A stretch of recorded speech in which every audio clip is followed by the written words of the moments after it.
ৰঙিয়াত নিশা ভয়ংকৰ পথ দুৰ্ঘটনা স্কুটিৰ খুন্দাত নিহত এজন ৰঙিয়াৰ তিনিআলি ৰেল গেটৰ সমীপত সংঘটিত হয় দুৰ্ঘটনা আফতাব খান নামৰ ৪৬ বছৰীয়া মাংসৰ ব্যৱসায়ী এগৰাকী নিহত হয় দুৰ্ঘটনাত নিহত আফতাব খানৰ ঘৰ বিহাৰৰ চৰণ জিলাৰ ৩৫ ৰচিদপুৰত নিশা নিজৰ মাংসৰ দোকান বন্ধ কৰি ভাড়া ৰুমলৈ গৈ থকা অৱস্থাত তামোলপুৰ দিশৰ পৰা ৰঙিয়া অভিমুখী AS25U 2632 নম্বৰৰ স্কুটিখনে ৰঙিয়া তিনিআলি ৰেল গেটৰ সমীপত প্ৰচণ্ড জোৰে খুন্দা মৰাৰ ফলত ব্যক্তিগৰাকী গুৰুতৰভাৱে আহত হয়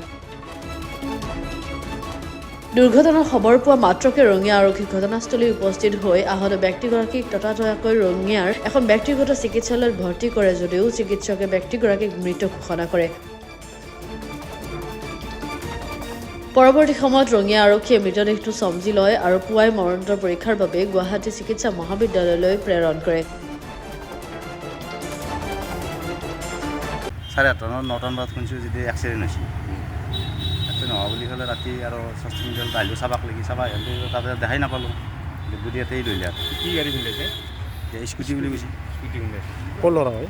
এতিয়া ল'ৰাটো শুনা মতে লাভাৰা বুলি শুনি আছোঁ ৰঙিয়াৰ পৰা ইন্দাজ আলী ৰিপৰ্ট গ্লোবেল 24/7